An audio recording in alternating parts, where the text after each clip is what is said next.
Hello everyone. So I'm still here. Hello. Sorry, medyo mabagal yung uploading ko. But anyways, I'm here. I'm still alive. I've been busy with work. Very busy with work.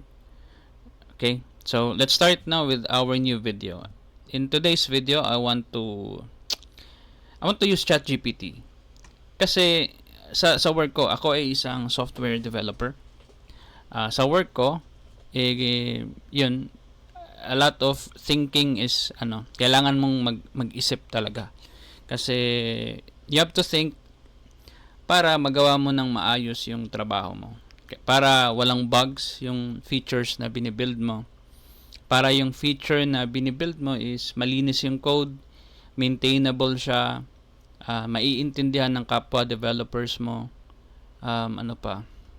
mabilis din siya, performant, no? And so maraming mga angles ang dapat mong pag-isipan. It's really it's very exhausting sa brain. So I've been doing this for more than 10 years. And recently ginamit ko si ChatGPT. And yun, nag-subscribe ako sa yung 1,000 pesos per month niya na subscription. And so far, nakakatulong talaga siya. It's worth the price. For me, it's worth the price. I don't know if there are free stuff out there. I would love to know para hindi na ako magbayad ng 1K per month.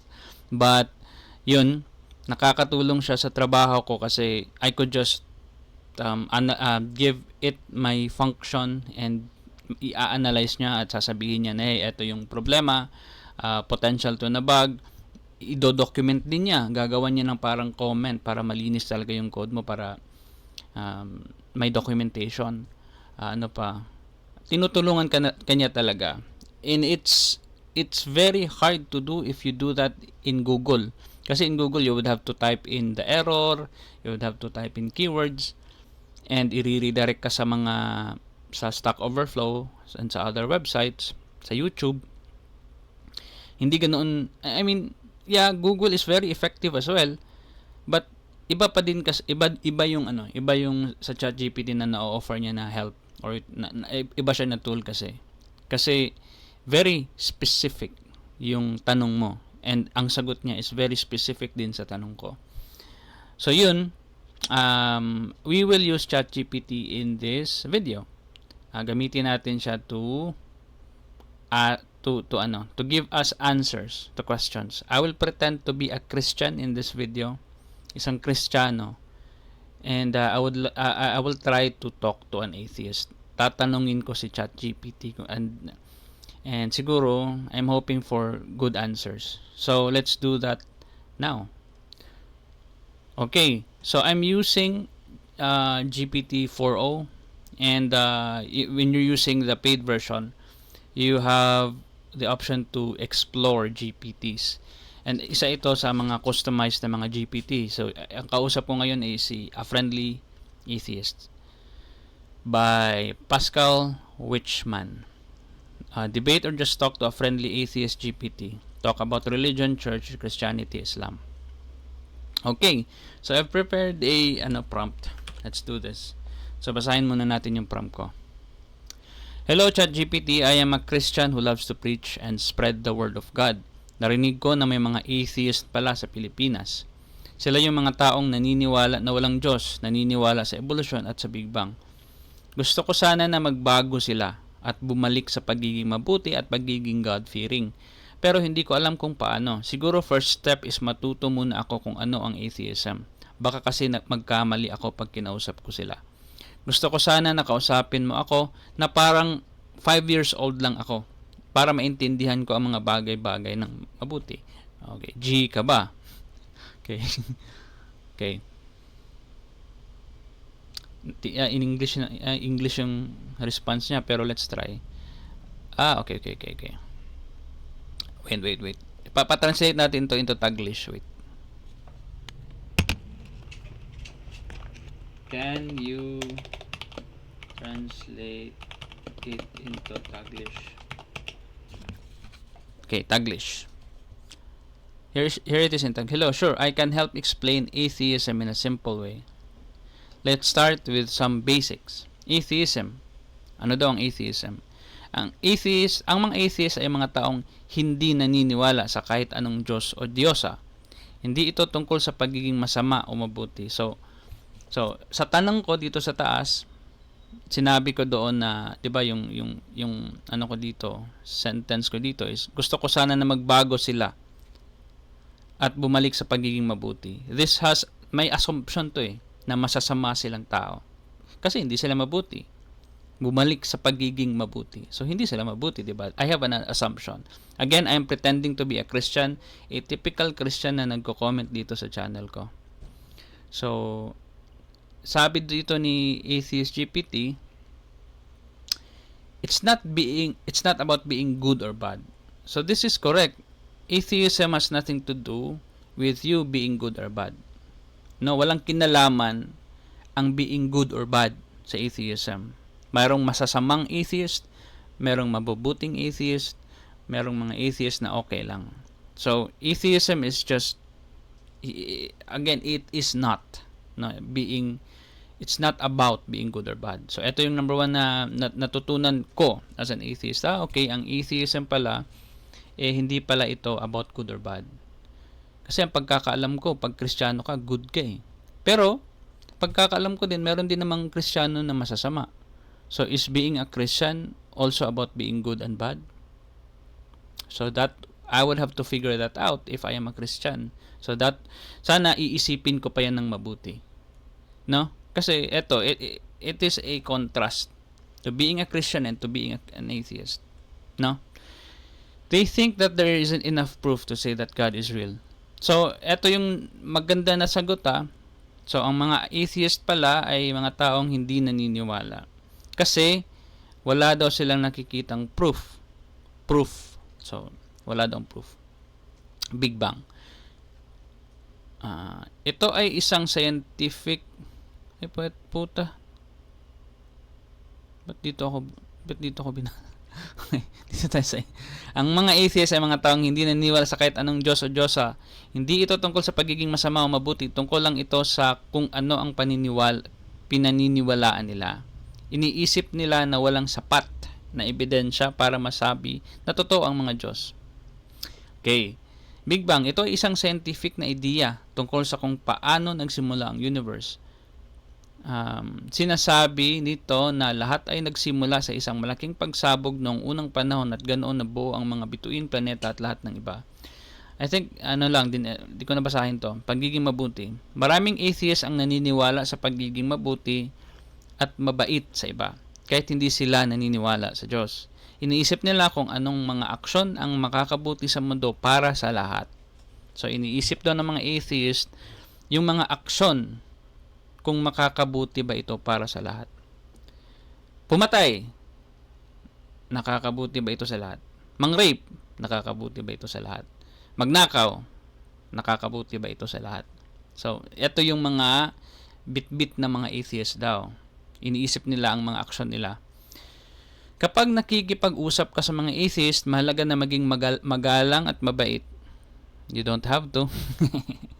Mayroon silang sariling dahilan para sa kanilang mga pinaniniwalaan, katulad ng meron ka rin.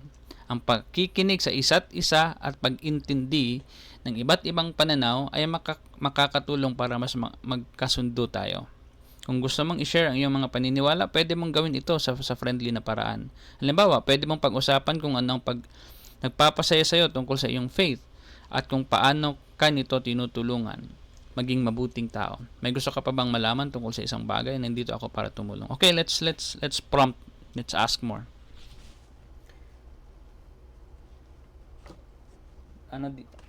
Di ba sabi dito, walang sapat na ebidensya.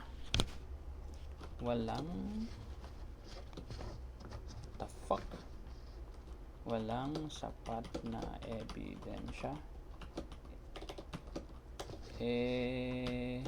Ano ang tawag mo sa earth, sa hangin, sa mga puno, sa mga halaman at hayop? Hindi ba yun proof na my creator. Yun. Dalawa yung response niya. Tagalog dito. Ito, basahin natin. Naiintindihan ko bakit mo na iniisip na ang mundo, hangin, mga puno, halaman at hayop ay ebidensya ng isang creator. Para sa maraming tao, ang kangkadahan at komplikasyon ng kalikasan ay nagmumukhang gawa ng isang tagapaglikha. Nagmumukhang gawa. So, sa isang Kristiyano daw, nagmumukhang ang komplikasyon, ang complexity ng kalikasan ay nagmumukhang gawa ng isang tagapaglikha. Pero para sa mga atheist, iba ang kanilang pananaw. So, iba pala daw ang perspective ng atheist sa mga hayop, halaman, and all. Narito ang ilang mga punto kung paano tinitingnan ng mga atheist ang mga bagay na ito. Natural processes. Naniniwala ang mga atheist na ang lahat ng nakikita natin sa mundo ay resulta ng natural na proseso. Halimbawa, ang Big Bang Theory ay nagpapaliwanag kung paano nagsimula ang universe. At ang evolution ay nagpapaliwanag kung paano nagdevelop at nagbago ang mga buhay na nilalang sa paglipas ng milyon-milyong taon. Scientific evidence. Para sa mga atheist, ang mga teoryang tulad ng evolution at Big Bang ay mayroong maraming ebidensya na sinusuportahan ng siyensya. Halimbawa, ang fossil records at genetic studies ay nagpapakita kung paano nagbago ang mga species sa paglipas ng panahon. Complexity without a designer. Maraming atheists ang naniniwala na ang komplikasyon ng kalikasan ay pwedeng ipaliwanag ng walang kailangan ng isang tagapaglikha. Halimbawa, ang mga simpleng proseso ng natural selection at mutation ay pwedeng magresulta sa napakakomplikadong buhay ng kikita natin ngayon. God of the gaps, ang ideya na ginagamit ang Diyos upang punan ang mga puwang sa ating kaalaman ay tinatawag na God of the gaps. Para sa mga atheist, mas mabuting ipaliwanag ang mga hindi pa natin alam sa pamamagitan ng patuloy na pagsaliksik at pag-aaral kaysa ipagpalagay na ito ay gawa ng isang supernatural na tagapaglikha. Hindi ito nangangahulugan na mali ang iyong pananaw. Wow, very very kind itong si Friendly Atheist. Hindi ito nangangahulugan na mali ang iyong pananaw. Iba-iba lang talaga ang paraan ng pag-unawa ng mga tao sa mundo batay sa kanilang mga karanasan, edukasyon at mga paniniwala. Kung gusto mo pa, sige, let's continue. Pag mesa, gawa ng tao. Kapag computer, gawa ng tao. Kapag motor, gawa ng tao. Pero pagdating sa mga puno at halaman, hindi gawa ng Diyos. Yan, very common. Naiintindihan ko ang punto mo. Madalas gamitin ang ganitong uri ng argumento na kilala bilang argument from design. So, meron palang common pala ito, no? Kasi may pangalan. Argument from design ang tawag.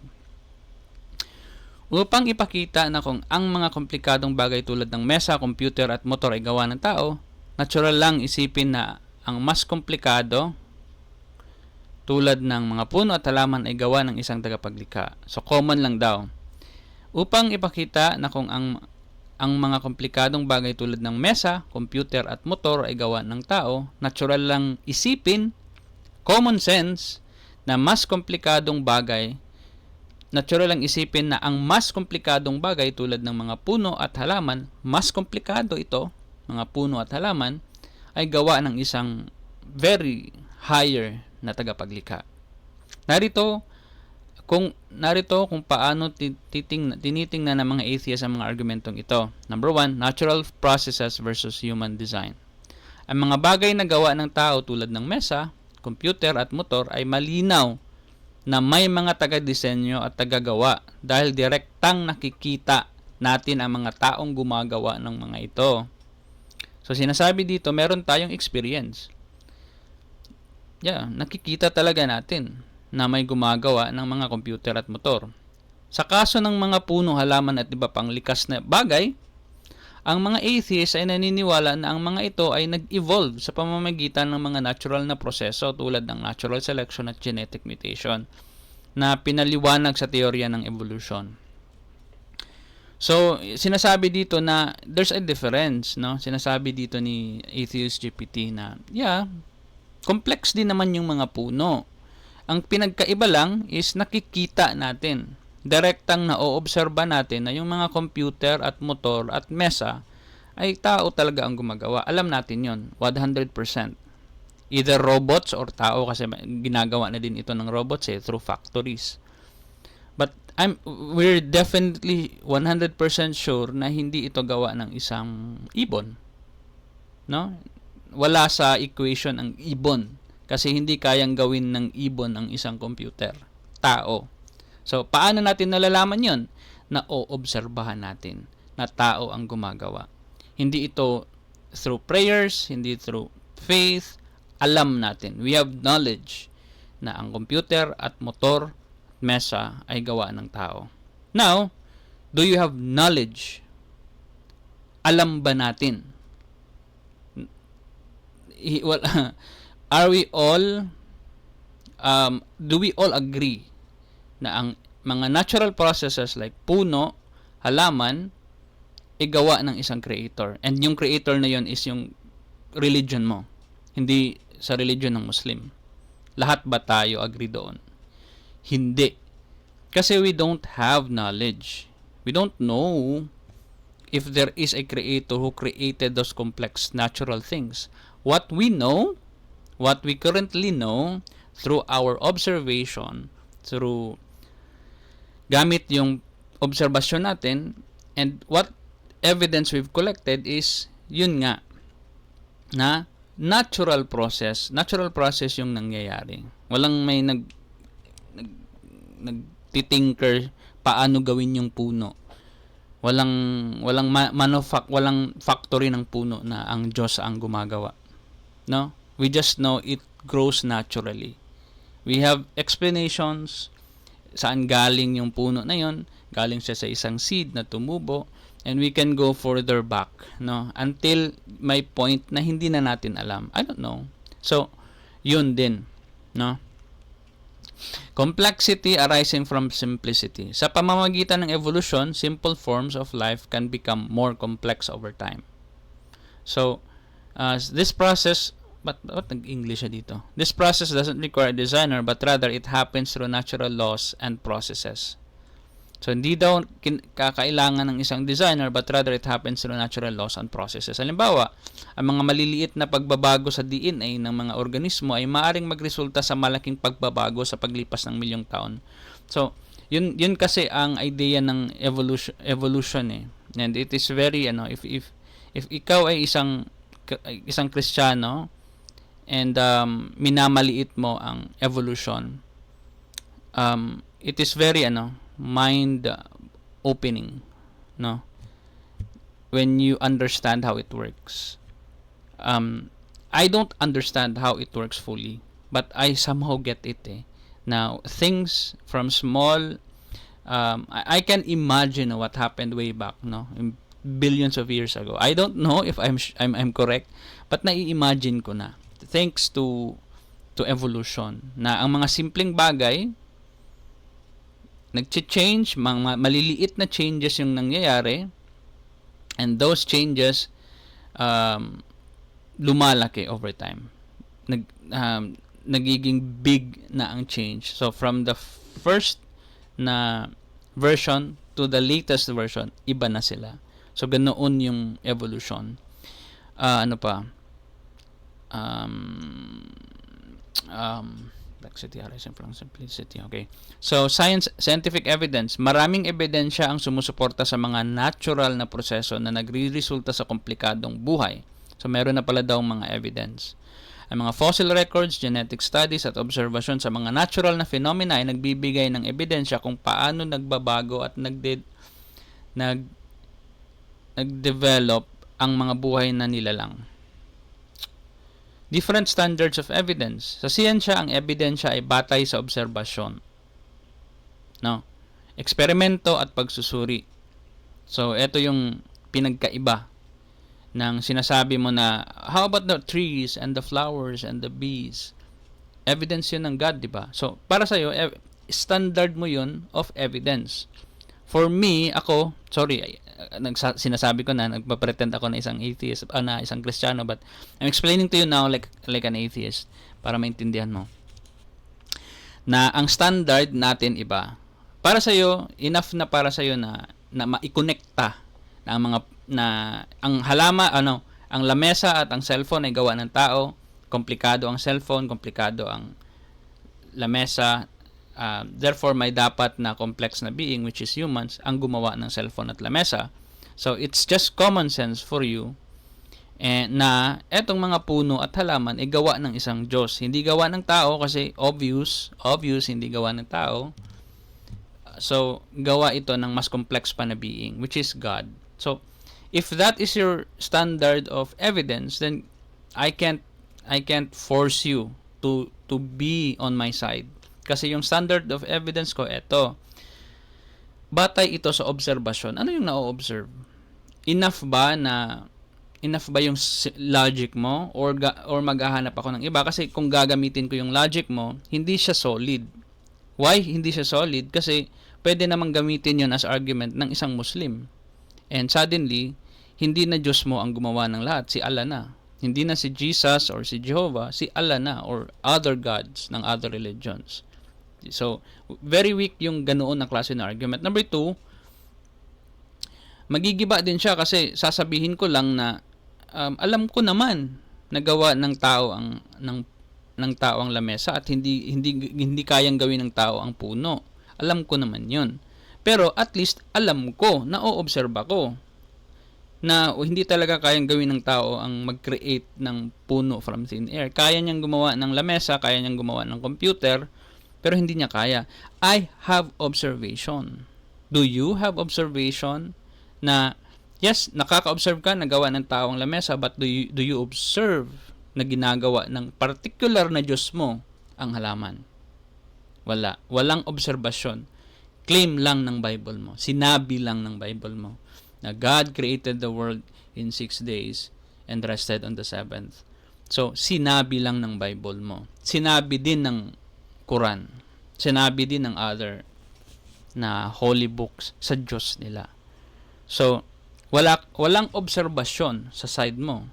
Ako meron. So, consistent ako sa standard ko na there is an observation. So, hindi ko masasabi na ang puno ay gawa ng Diyos kasi I don't observe it. I can only conclude na natural processes ang nangyayari kasi meron tayong mga ebidensya na oobserbahan yun. Kaya, masasabi ko na natural processes ang nangyayari. Walang Diyos na gumagawa. Alam ko na mesa ang tinrabaho ng isang tao ang mesa. Kasi nakikita ko. Hindi unggoy ang hindi ahas. No. So yun. Tanungin pa natin to si Atheist GPT. Ano kaya magandang itanong dito? Para sa mga atheists, hindi kailangan ng isang supernatural na tagapaglikha upang ipaliwanag ang mga komplikadong bagay sa kalikasan dahil may mga natural na proseso na nagpapaliwanag kung paano nagkaroon ng ganitong mga bagay. Hindi ibig sabihin nito na ang pananaw mo ay walang halaga. Ito na naman si Atheist GPT. Nagpapaka-playing safe. Ang bawat isa ay may karapatang maniwala ayon sa kanilang mga karanasan at paniniwala. Mahalaga ang pag-unawa sa iba't ibang perspektibo at mga... So I hope you as a Christian will use this tool, no? If you have questions, if may gusto kang i-rebut sa akin or may gusto kang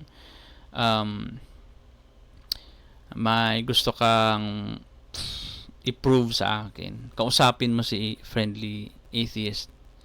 May bayad to, sorry. So, hindi pala libre na makausap mo si Friendly Atheist. Ako lang pala. So, pwede mo akong tanungin para itanong ko na lang kay Friendly Atheist. So, sige, ano pa ang pwede nating itanong sa kanya? Last na lang.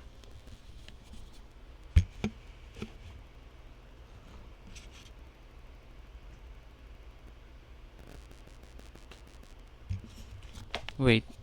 Paano nga ulit? Okay. Ano kaya? Nakakatakot maging atheist kasi wala naman silang objective na morality. Para sa kanila,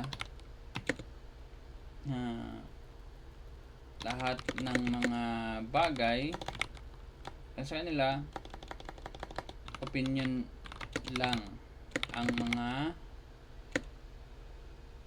mga morals. Nakakatakot maging atheist kasi wala naman silang objective na morality. So, para sa kanila, opinion lang sa kanila. Opinion lang ang morals sa kanila. Walang nag-uutos na bawal pumatay o bawal mang-rape. Ibig sabihin, pwede silang pumatay gamit ang opinion. Okay. May violation na daw. Sorry. Siguro sa word na rape and all. Okay. Sige, basahin natin to. Naiintindihan ko kung bakit mo iniisip na nakakatakot ang ideya na walang objective morality.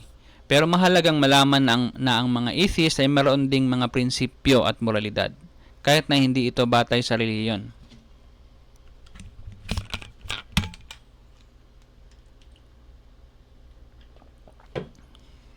Narito ang ilang mga puntos na maaaring makatulong na ipaliwanag ang moralidad ng mga atheist. Secular morality. Maraming atheist ang naniniwala na sa tinatawag na secular morality. Ito ay isang uri ng moralidad na hindi nakabase sa relihiyon, kundi sa rason at human well-being. Ang layunin nito ay ang pagpapabuti ng buhay ng mga tao at pagbabawas ng pagdurusa. So, di ba? So, I hope you learned something new. There's a word called secular morality. Is it good? Is it good? Okay.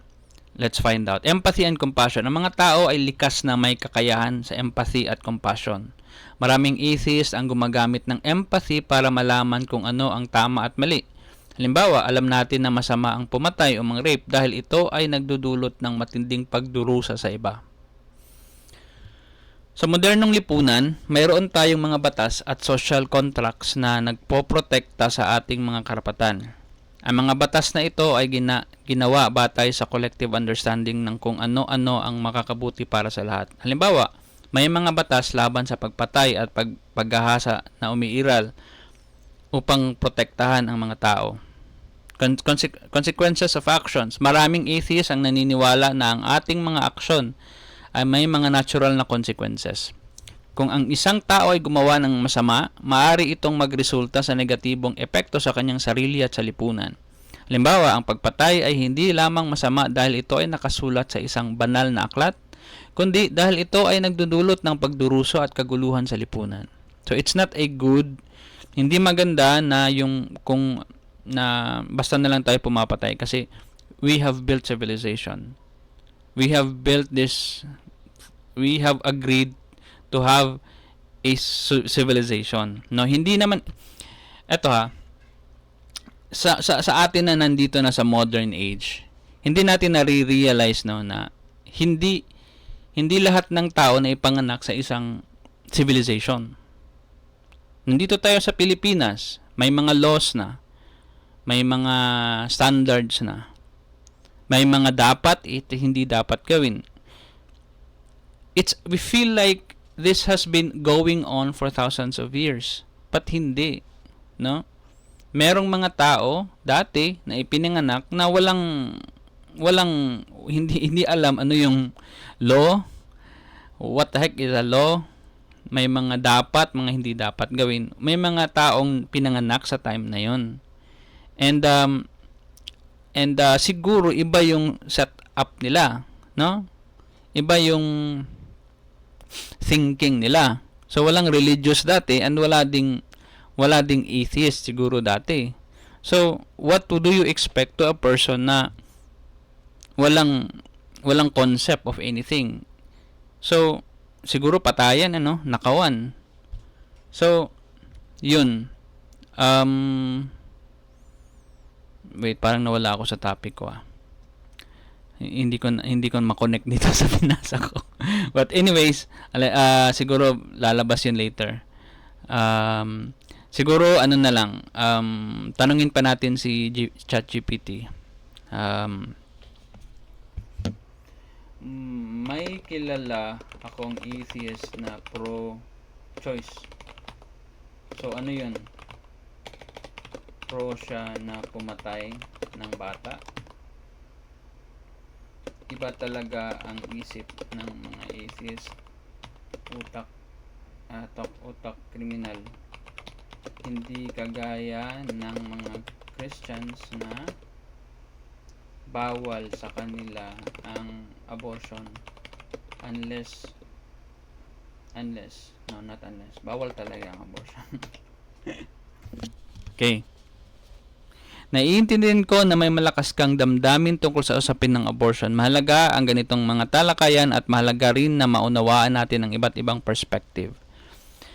Ang pagiging pro-choice ay hindi nangangahulugan na ang isang tao ay pro-patay ng bata. So this is a good start, no? Hindi ibig sabihin na pag pro-choice ka pro-patayan. No, gusto ko ng patayan, gusto ko patayin yung mga bata. Hindi ibig sabihin ganoon. So, sa mga Christians na medyo nawiwirduhan sa mga taong pro-choice, eto po yun. Ang pagiging pro-choice ay hindi nangangahulugan ng isang tao ay pro-patayan. Ano pala? Pro-patay ng bata. What does pro-choice mean? So, narito ang ilang puntos kung paano tinitingnan ng mga pro-choice na atheist at iba pang pro-choice na tao. In-specify niya na hindi lang naman atheist ang pro-choice, merong Christians na pro-choice din. Ang isyong ito. Reproductive rights. Ang pro-choice na pananaw ay nakatuon sa karapatan ng isang babae na magdesisyon tungkol sa kanyang sariling katawan. Naniniwala sila na ang bawat tao ay dapat may kakalayaang magpasya para sa sariling nilang kalusugan at buhay. Fetal development. Maraming pro-choice advocates ang naniniwala na may malaking pagkakaiba sa pagitan ng isang fertilized egg, isang embryo at isang fully developed na sanggol. Sa maagang yugto ng pagbubuntis, maraming naniniwala na ang fetus ay hindi pa maituturing na ganap na tao. So hindi pa tao yung gusto ng pro-choice. Yun yung gusto nila na i-demand na ito yung reproductive rights ko. Dahil hindi pa ito kayang mabuhay ng mag-isa at wala pa itong fully developed na consciousness. So, sa tao na patayan, wala dito kasi ina-argue ng mga pro-choice na hindi pa fully developed. Health and safety. Ang legal at ligtas na abortion ay nakakatulong upang protektahan ang kalusugan at buhay ng mga babae. Sa mga lugar kung saan ipinagbabawal ang abortion, maraming kababaihan ang napipilitang maghanap ng unsafe at illegal na pamamaraan na maaaring magdulot ng malubhang komplikasyon o kamatayan. So, ang alam ko din dito ang abortion is mangyayari talaga whether illegal man siya or hindi. Illegal man siya or legal, may tao talaga na mag-a-access ng abortion. So, ikaw na isang tao na nakikita ang problemang ito, nangyayari talaga ito. It's reality. Women will seek abortion even if it's not legal. So, ano yung gagawin mo? I-criminalize mo ba yon? Hindi mo naman makikita lahat, di ba? Hindi ka naman 100% na hindi ka naman Diyos na sorry, term ko hindi ka naman Diyos. Wala ka namang kapangyarihan na ma-monitor lahat. Ano yung dapat mong gawin? I-criminalize lahat, habulin lahat, and then may mangyayari pa rin, may lalabas pa din na abortionist at may magpapa-abort pa din, o gawin mo itong safe na lang. Let's say you're a Christian at ayaw mo yung proseso ng abortion kasi you think it's murder, but murder is still happening in your perspective. Do you go after those people and it will still continue? Alam mong kukontinue pa din ito. Walang mangyayari yung effort mo. Walang mangyayari sa effort mo. O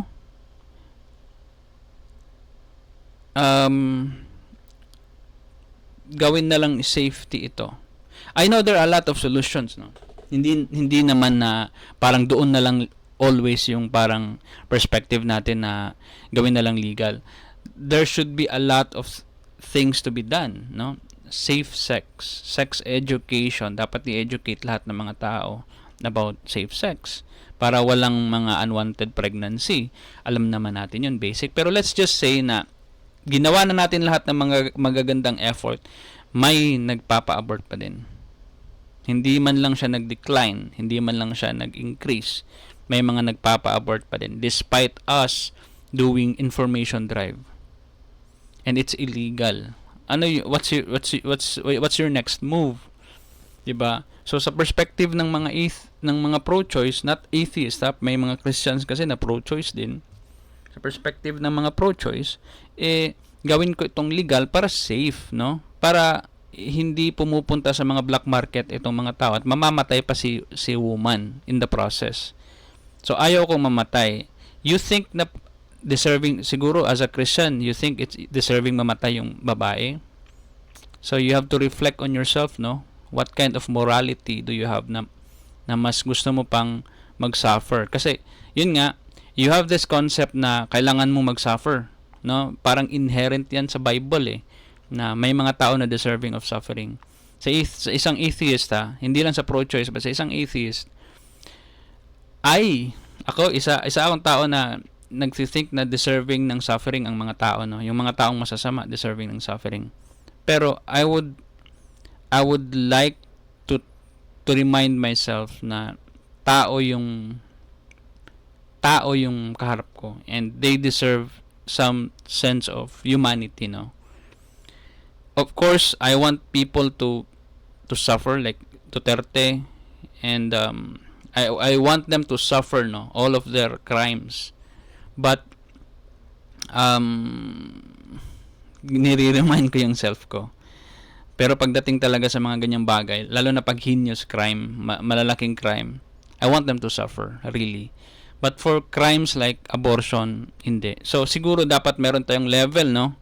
Yung mga individual na level, siguro wag naman siguro tayong harsh kasi we have to consider ano kaya yung position, ano kaya yung pinagdaanan niya, ano kaya, kasi maliit lang yun Let's just agree, no, na maliit lang yung ganoon na klase na bagay compared to killing thousands.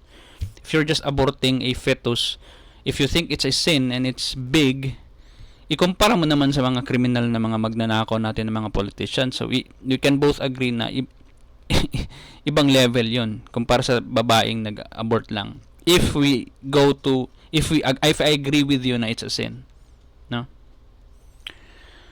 So i-readjust mo naman. So give them naman parang if you think they deserve suffering, paki-adjust mo naman yung morality mo. Wag masyado sa mga individual lang na mga kasalanan, no? Make the yung mga politicians natin, make them suffer. Sila dapat ang mag-suffer. Yung mga masasamang politicians dapat, hindi yung mga individual.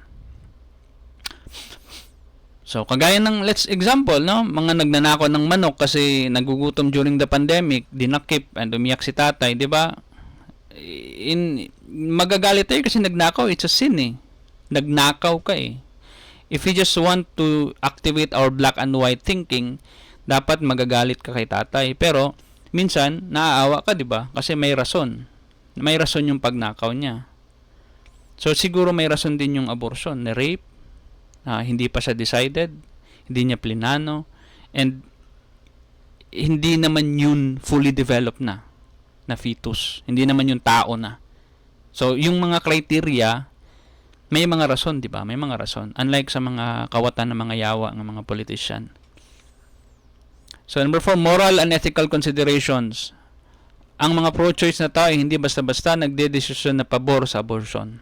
Ang mga pro-choice na tao hindi basta-basta nagdidesisyon na pabor sa abortion. Maraming moral at ethical na konsiderasyon ang kanilang isinasaalang-alang. Naniniwala sila na minsan ang pagkakaroon ng opsyon na magpalaglag, naniniwala sila na ang pagkakaroon ng opsyon na magpalaglag ay mas makakabuti para sa kababaihan, lalo na sa mga kaso ng rape, incest, kapag ang pagbubuntis ay nagdudulot ng malaking panganib sa kalusugan ng babae. O di ba? Eto yun eh. So wala tayong illegal talaga. Na rape ka, no? Incest na sex, na nakipag-sex ka sa mama mo, no? Dapat mabuntis si mama. Dapat yun. Dapat ilabas ni mama yung baby. 'Di ba? Or nag-sex kayo ng anak mong babae, dapat maipalabas yung bata. So 'di ba ang fucked up ng ganoong system, ang scenario. So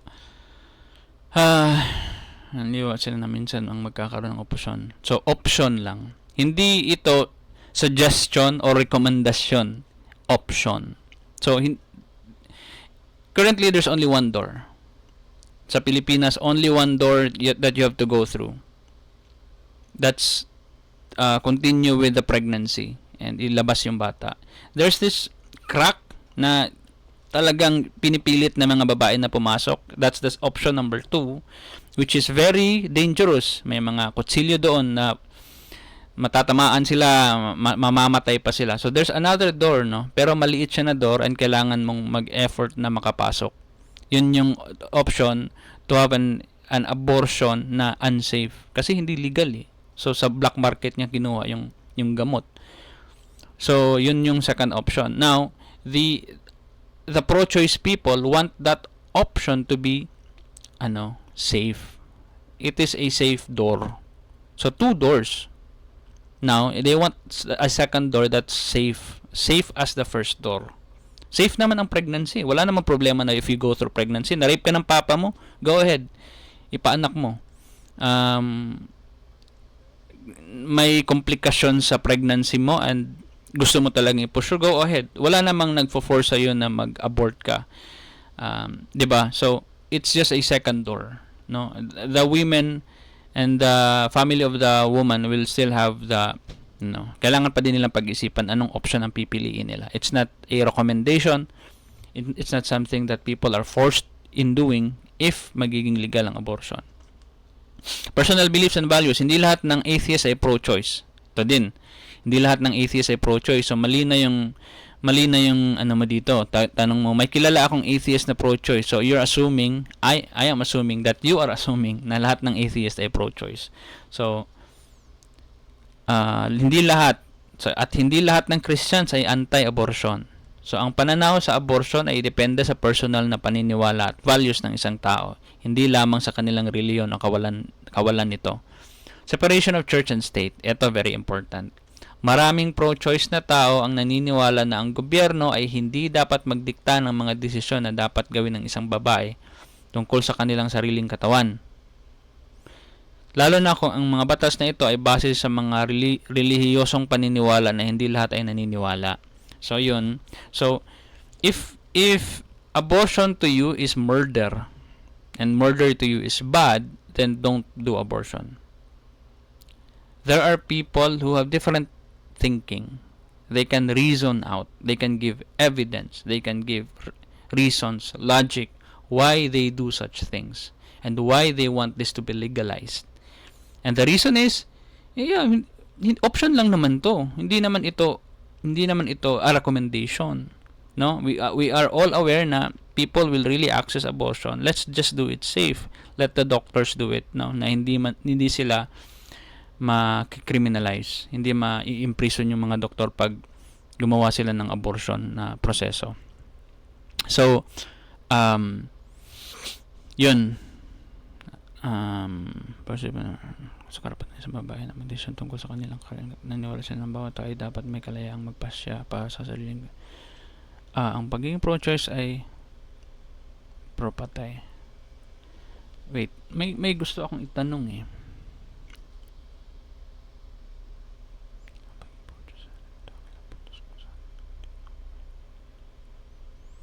So, siguro gawin natin itong series, no?